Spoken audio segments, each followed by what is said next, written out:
राधे राधे भक्तों।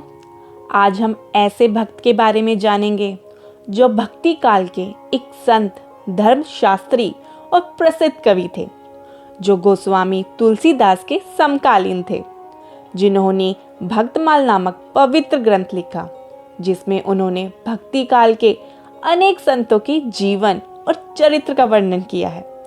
वह राम भक्ति शाखा के कवि थे और उनकी रचनाओं में भक्तमाल, अष्टयाम और राम भक्ति संबंधी सफुट पद शामिल हैं। वह श्री अग्रदास जी के शिष्य थे। हाँ जी, मैं बात कर रही हूँ श्री नाभादास जी की, जिन्हें ब्रह्मा जी का स्वरूप माना जाता है। इसके पीछे भी एक अलौकिक घटना है, जो कि हम इस वीडियो के माध्यम से जानेंगे। आइए जानते हैं।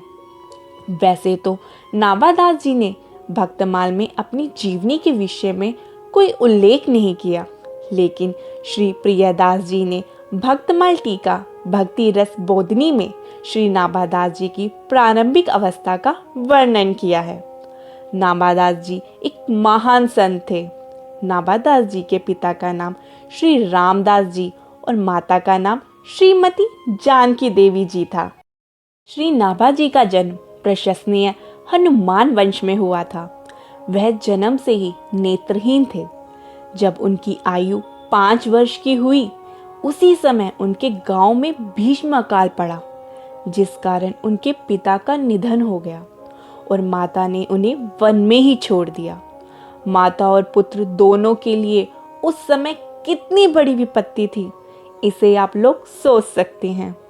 उसी समय देवयोग से श्री किल्ह देव जी और श्री अग्रदेव जी, दोनों महापुरुष, उसी मार्ग से दर्शन देते हुए निकले।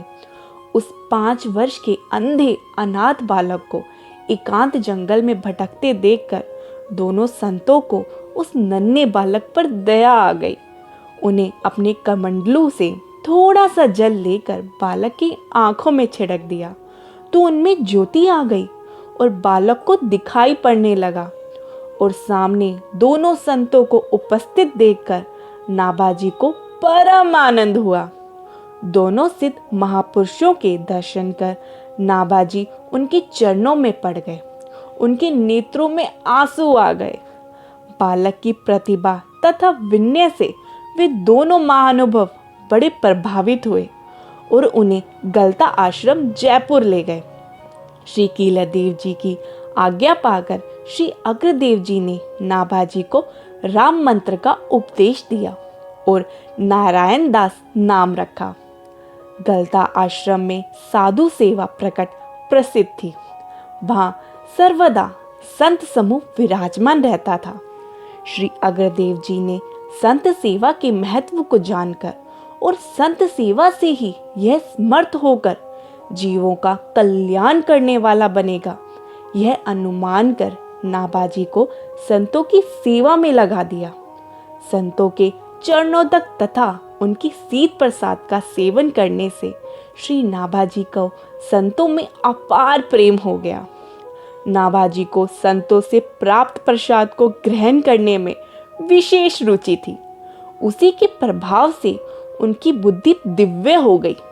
उन्हें भक्ति का आस्वाद मिल गया और उनका हृदय प्रभु प्रेम के रंग में ऐसा डूब गया, जिससे उन्होंने भक्ति रस की रीतियां जान ली।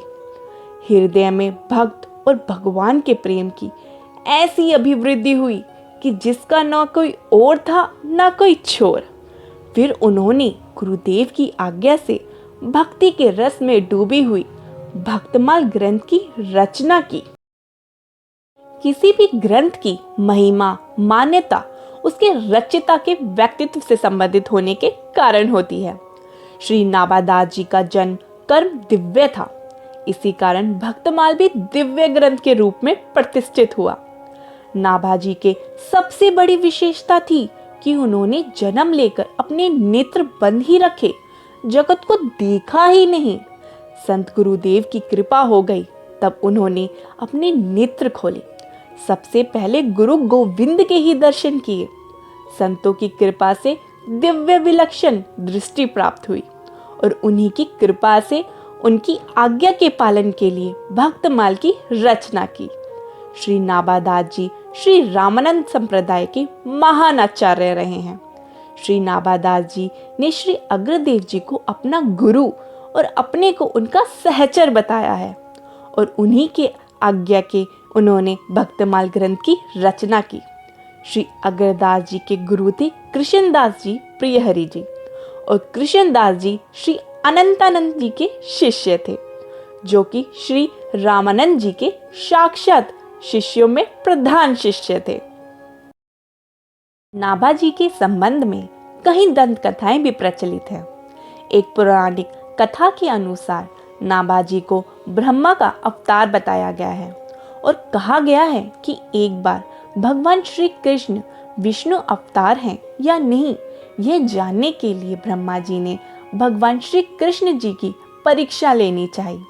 तब उन्होंने ब्रज के सभी ग्वालों तथा गायों और बछड़ों का अपहरण कर लिया और अपने ब्रह्मलोक में ले गए।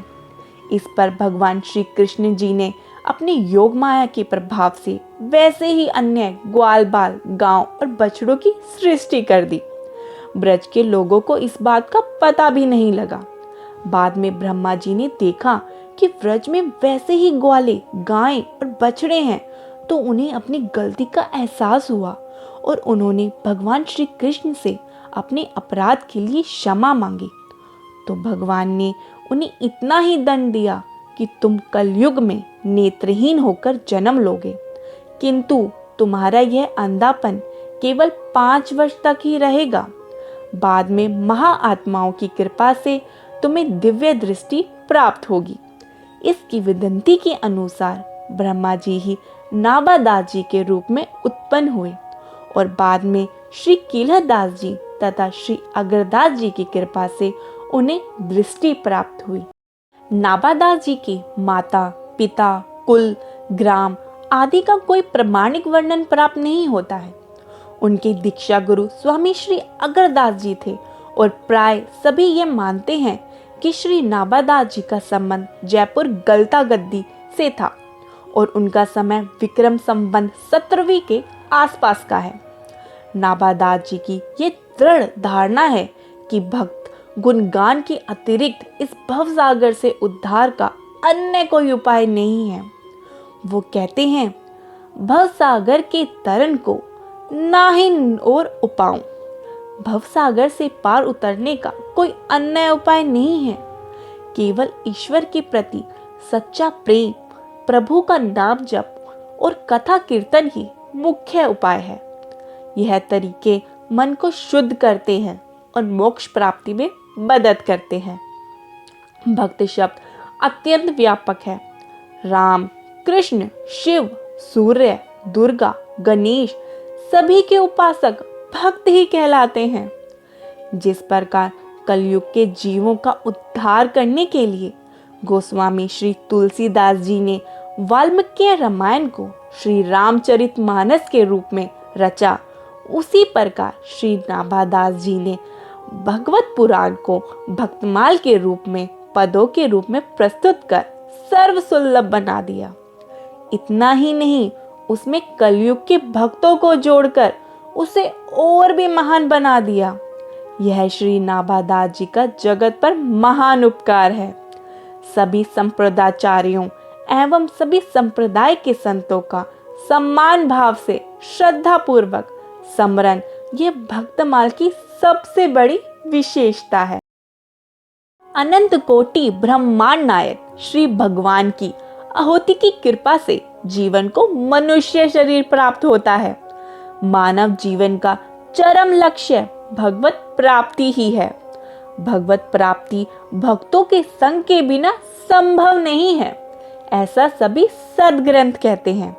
भक्त संग प्राप्त करने का एक सहज सुगम साधन है श्री नाभा गोस्वामी रचित श्री भक्तमाल ग्रंथ। इसका अध्ययन, श्रवण तथा इसमें वर्णित चरित्रों का मनन एवं अनुशीलन करने से भक्तों की संग का लाभ सहज ही प्राप्त हो जाता है। जहाँ पर नाभादास जी के जीवन की बात होती है, वहाँ भक्तमाल की चर्चा अवश्य होती है। यदि आप जानना चाहते हो भक्तमाल क्या है उसकी जानकारी हमने पहली वीडियो में दे रखी है, जिसका लिंक डिस्क्रिप्शन में दिया गया है। कमेंट्स में ज़रूर बताएं आपको ये भक्तों से जुड़ी जानकारी कैसी लगी, और पसंद आई है तो लाइक अवश्य करें। और ऐसे ही भक्तों की जीवनियों के बारे में जानने के लिए हमारे चैनल को सब्सक्राइब ज़रूर करें। राधे राधे।